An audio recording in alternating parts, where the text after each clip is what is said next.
ಭಕ್ತ ಮನಮೋಹನ, ಭವಾಪಹರಣ ಮತ್ತು ಕರುಣಾಧನರಾದ ಸಾಯಿಬಾಬಾ ಅವರಿಗೆ ಜಯವಾಗಲಿ. ಅನ್ನದಾನ. ಬೇರೆ ಬೇರೆ ಯುಗಗಳಿಗೆ ಬೇರೆ ಬೇರೆ ಸಾಧನೆಗಳು ನಿಯಮಿತವಾಗಿವೆ. ಕೃತಯುಗಕ್ಕೆ ತಪವು, ತ್ರೇತಾಯುಗಕ್ಕೆ ಜ್ಞಾನವು, ದ್ವಾಪರಕ್ಕೆ ಯಜ್ಞವು, ಕೊನೆಯದಾಗಿ ಕಲಿಯುಗಕ್ಕೆ ದಾನವು ನಿಯಮಿಸಲ್ಪಟ್ಟಿವೆ. ದಾನಗಳಲ್ಲಿ ಅನ್ನದಾನವೇ ಶ್ರೇಷ್ಠವಾದುದು. ಮಧ್ಯಾಹ್ನದಲ್ಲಿ ನಮಗೆ ಊಟ ಸಿಗದಿದ್ದರೆ ತಳಮಳಗೊಳ್ಳುತ್ತೇವೆ. ಅದೇ ರೀತಿ ಸಕಲ ಜೀವರಾಶಿಗಳಿಗೂ ಸಹ ಅನುಭವವಾಗುತ್ತದೆ. ಇದನ್ನು ತಿಳಿದು ಯಾರು ಬಡವರಿಗೂ ಹಸಿದವರಿಗೂ ಆಹಾರವನ್ನು ನೀಡುವರೋ ಅವರೇ ಉತ್ತಮ ಧರ್ಮಿಷ್ಠರು. ಆಹಾರವೇ ಬ್ರಹ್ಮ. ಆಹಾರದಿಂದಲೇ ಸಮಸ್ತ ಜೀವರಾಶಿಗಳ ಸೃಷ್ಟಿಯಾಗಿರುವುದು ಮತ್ತು ಜೀವಿಸಿರುವುದು. ಅವು ಮರಣದ ನಂತರ ಅದೇ ಆಹಾರವನ್ನು ಪ್ರವೇಶಿಸುತ್ತವೆ ಎಂಬುದಾಗಿ ತೈತ್ರೇಯ ಉಪನಿಷತ್ತಿನಲ್ಲಿ ಹೇಳಲಾಗಿದೆ. ಮಧ್ಯಾಹ್ನದ ಹೊತ್ತಿನಲ್ಲಿ ನಮ್ಮ ಮನೆ ಬಾಗಿಲಿಗೆ ಅತಿಥಿ ಬಂದರೆ ಅವನನ್ನು ಆದರಿಸಿ ಆಹಾರ ನೀಡುವುದು ನಮ್ಮ ಆದ್ಯ ಕರ್ತವ್ಯ. ಸಂಪತ್ತು ದಾನ, ವಸ್ತುದಾನ, ಆಸ್ತಿ ದಾನ ಮುಂತಾದ ದಾನಗಳನ್ನು ಮಾಡಲು ವಿವೇಚನೆ ಇರಬೇಕು. ಆದರೆ ಆಹಾರದ ವಿಷಯದಲ್ಲಿ ಈ ವಿವೇಚನೆಯ ಅಗತ್ಯವಿಲ್ಲ. ನಿಮ್ಮ ಮನೆ ಬಾಗಿಲಿಗೆ ಮಧ್ಯಾಹ್ನದ ಹೊತ್ತಿನಲ್ಲಿ ಯಾರೇ ಬರಲಿ ಅವರಿಗೆ ಕೂಡಲೇ ಆಹಾರ ನೀಡಬೇಕು. ಕುರುಡ, ಕುಂಟ, ಹೆಳವ ಯಾರೇ ಬಂದರೂ ಅವರಿಗೆ ಮೊದಲು ನೀಡಿ ನಂತರ ಇತರರಿಗೂ ಬಂಧು ಬಳಗದವರಿಗೂ ಬಡಿಸಬೇಕು. ಅವರಿಗೆ ಮೊದಲು ನೀಡುವುದರಿಂದ ಬರುವ ಪುಣ್ಯ ಇನ್ನಿತರರಿಗೆ ನೀಡುವುದರಿಂದ ಬರುವ ಪುಣ್ಯಕ್ಕಿಂತಲೂ ಹೆಚ್ಚು. ಅನ್ನದಾನವಿಲ್ಲದ ಇತರ ದಾನ ಅಷ್ಟು ಶ್ರೇಷ್ಠವಲ್ಲ. ಅದು ಶಶಿ ಇಲ್ಲದ ನಿಶೆಯ ನಕ್ಷತ್ರಗಳಂತೆಯೂ, ಕಮಲವಿಲ್ಲದ ಸರೋವರದಂತೆಯೂ, ಸಹಧರ್ಮಿ ಇಲ್ಲದ ಸಂಸಾರದಂತೆಯೂ, ಕುಂಕುಮವಿಲ್ಲದ ಸುವಾಸಿನಿಯಂತೆಯೂ, ಪ್ರೇಮವಿಲ್ಲದ ಭಜನೆಯಂತೆಯೂ ಇರುತ್ತದೆ. ಆದುದರಿಂದ ಅನ್ನದಾನವೇ ಶ್ರೇಷ್ಠತಮವಾದುದು. ಬಾಬಾ ಅವರು ಆಹಾರವನ್ನು ತಯಾರಿಸಿ ಎಲ್ಲರಿಗೂ ಹೇಗೆ ಹಂಚುತ್ತಿದ್ದರು ಎಂಬುದನ್ನು ಈಗ ನೋಡೋಣ. ಬಾಬಾ ಅವರಿಂದ ಅಡಿಗೆ. ಬಾಬಾ ಅವರು ತಮಗೆ ಬೇಕಾದಷ್ಟು ಆಹಾರವನ್ನು ಭಿಕ್ಷೆ ಬೇಡಿ ತಂದು ಜೀವಿಸುತ್ತಿದ್ದರೆಂಬುದನ್ನು ಆಗಲೇ ತಿಳಿಸಿದ್ದೇವೆ. ಆದರೆ ಅವರಿಗೆ ಮನಸ್ಸು ಬಂದಾಗ ಮೊದಲಿನಿಂದ ಕೊನೆಯವರೆಗೆ ತಾವೇ ಸ್ವತಃ ಅಡಿಗೆ ಮಾಡಿ ಮಸೀದಿಯಲ್ಲಿ ಇದ್ದವರೆಲ್ಲರಿಗೂ ಸ್ವತಃ ಬಡಿಸುತ್ತಿದ್ದರು. ಯಾರನ್ನೂ ಅವರು ಅವಲಂಬಿಸುತ್ತಿರಲಿಲ್ಲ. ಯಾರಿಗೂ ತೊಂದರೆ ಕೊಡುತ್ತಿರಲಿಲ್ಲ.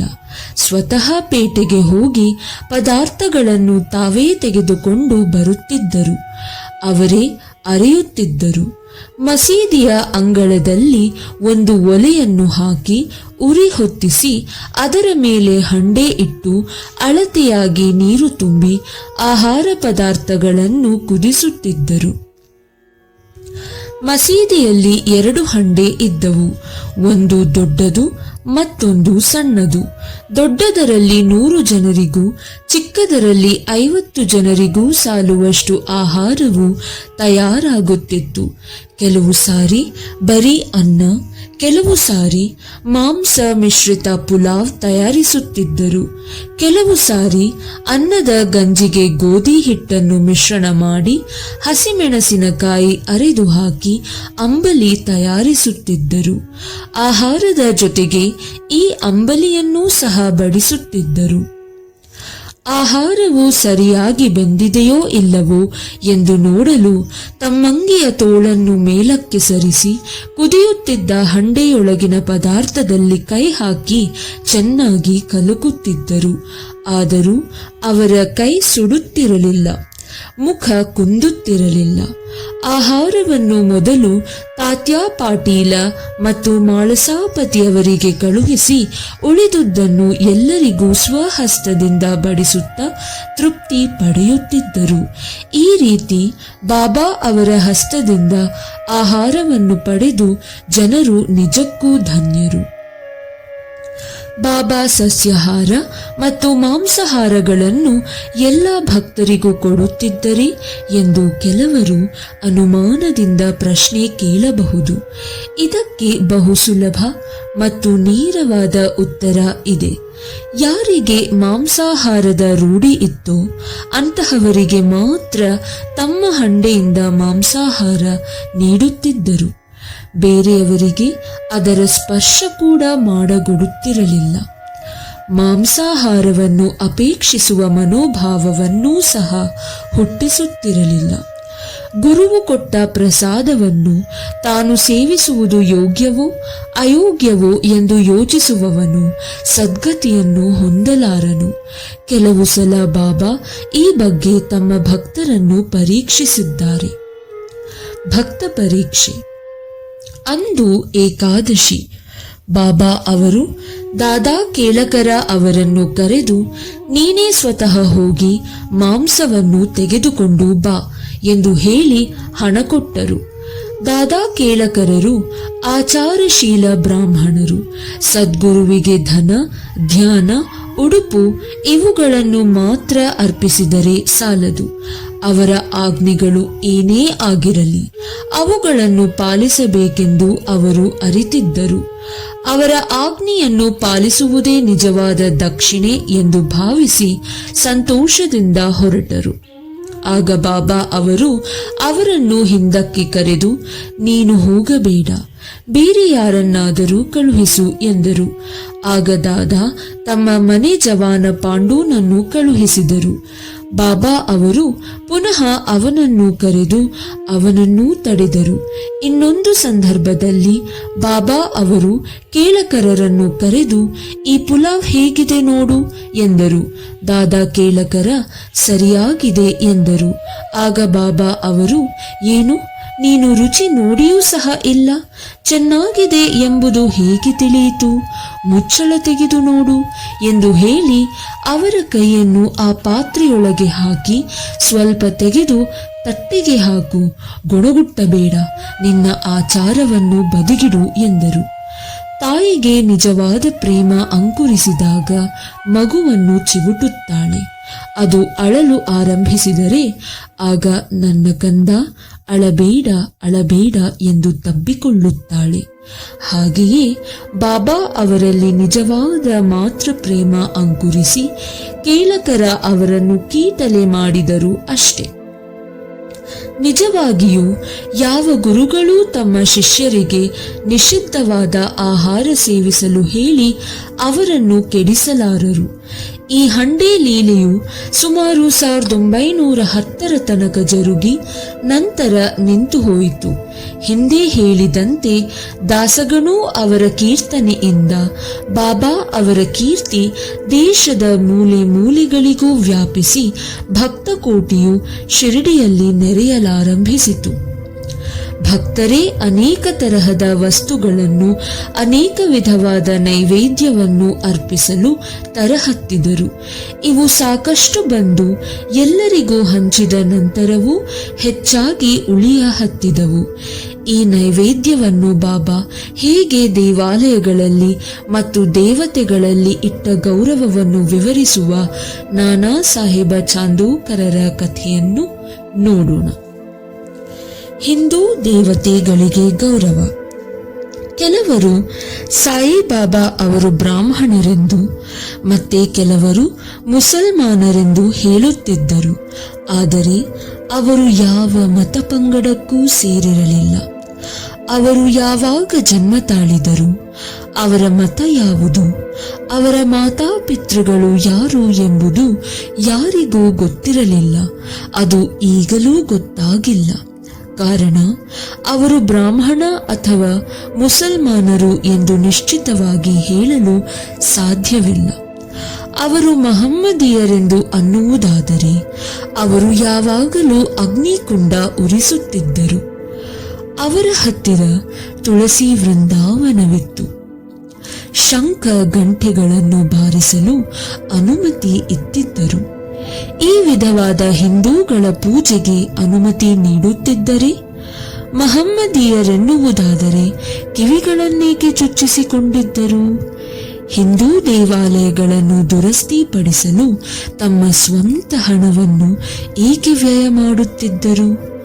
ಅದಕ್ಕೆ ವಿರುದ್ಧವಾಗಿ ಹಿಂದೂ ದೇವಾಲಯ ಮತ್ತು ಹಿಂದೂ ದೇವತೆಗಳಿಗೆ ಅಗೌರವವನ್ನು ಅವರು ಎಂದಿಗೂ ಸಹಿಸುತ್ತಿರಲಿಲ್ಲ. ಒಮ್ಮೆ ನಾನಾ ಸಾಹೇಬ ಚಾಂದೋರಕರ ಅವರು ತಮ್ಮ ನಾದನಿಯ ಪತಿಯಾದ ಬನ್ನಿವಾಲೆಯವರೊಡನೆ ಶಿರಡಿಗೆ ಬಂದರು. ಅವರು ಮಸೀದಿಗೆ ಹೋಗಿ ಬಾಬಾ ಅವರಿಗೆ ನಮಸ್ಕರಿಸಿ ಮಾತನಾಡಲು ಆರಂಭಿಸಿದ ಕೂಡಲೇ ಬಾಬಾ ಅವರು ನಾನಾ ಅವರನ್ನು ಕುರಿತು, ಇಷ್ಟು ದಿನ ನನ್ನ ಸಂಗಡವಿದ್ದರೂ ಸಹ ನೀನು ಈ ರೀತಿ ಮಾಡಬಹುದೇ ಎಂದರು. ನಾನಾ ಅವರಿಗೆ ಮಾತಿನ ಅರ್ಥವಾಗಲಿಲ್ಲ. ಆದುದರಿಂದ ಅವರು ವಿವರಣೆ ಕೇಳಿದರು. ಆಗ ಬಾಬಾ ಅವರು, ನೀನು ಕೋಪರಗಾಂವಕ್ಕೆ ಬಂದು ಅಲ್ಲಿಂದ ಶಿರಡಿಗೆ ಹೇಗೆ ಬಂದೆ ಎಂದು ಕೇಳಲು ನಾನಾ ಅವರಿಗೆ ಕೂಡಲೇ ತಮ್ಮ ತಪ್ಪಿನ ಅರಿವಾಯಿತು. ಅವರು ಸಾಮಾನ್ಯವಾಗಿ ಶಿರಡಿಗೆ ಬರುವಾಗ ದಾರಿಯಲ್ಲಿ ಗೋದಾವರಿ ನದಿಯ ದಡದಲ್ಲಿದ್ದ ಕೋಪರಗಾಂವದ ಶ್ರೀ ದತ್ತರ ಗುಡಿಯನ್ನು ಸಂದರ್ಶಿಸಿ ಬರುತ್ತಿದ್ದರು. ಆದರೆ ಈ ಸಾರಿ ತಮ್ಮ ಸಂಬಂಧಿಗಳು ಶ್ರೀದತ್ತರ ಭಕ್ತರಾಗಿದ್ದರೂ ಸಹ ಶಿರಡಿಗೆ ಬರುವುದು ತಡವಾಗಬಾರದೆಂದು ಬಗೆದು ಅವರನ್ನು ನೇರವಾಗಿ ಕರೆದುಕೊಂಡು ಬಂದಿದ್ದರು. ಆಗ ಅವರು ನಡೆದ ವಿಷಯವೆಲ್ಲವನ್ನೂ ತಿಳಿಸಿ, ಗೋದಾವರಿಯಲ್ಲಿ ಸ್ನಾನ ಮಾಡುವಾಗ ಕಾಲಿಗೆ ಮುಳ್ಳು ಚುಚ್ಚಿ ಬಹಳ ನೋವಾಯಿತೆಂದು ಹೇಳಿ ತಮ್ಮ ತಪ್ಪು ಒಪ್ಪಿಕೊಂಡರು. ಆಗ ಬಾಬಾ ಅವರು ಅದೇ ತಕ್ಕ ಶಿಕ್ಷೆ ಎಂದು ಹೇಳಿ ಮುಂದೆ ಎಚ್ಚರಿಕೆಯಿಂದ ಇರಲು ಹೇಳಿದರು. ಭಕ್ತರೊಡನೆ ಊಟ. ಈಗ ಪ್ರಸಾದ ವಿನಿಯೋಗದ ವಿಚಾರ. ಮಧ್ಯಾಹ್ನದ ಆರತಿಯಾದ ನಂತರ ಬಾಬಾ ಅವರು ಉದಿಯನ್ನು ಕೊಟ್ಟು ಆಶೀರ್ವದಿಸಿ ಎಲ್ಲರನ್ನೂ ಕಳುಹಿಸುತ್ತಿದ್ದರು. ನಂತರ ಮಸೀದಿಯ ಒಳಗೆ ಹೋಗಿ ತಮ್ಮ ಇಕ್ಕೆಲಗಳಲ್ಲಿ ಭಕ್ತರನ್ನು ಕೂಡ್ರಿಸಿಕೊಂಡು ಊಟ ಮಾಡುತ್ತಿದ್ದರು.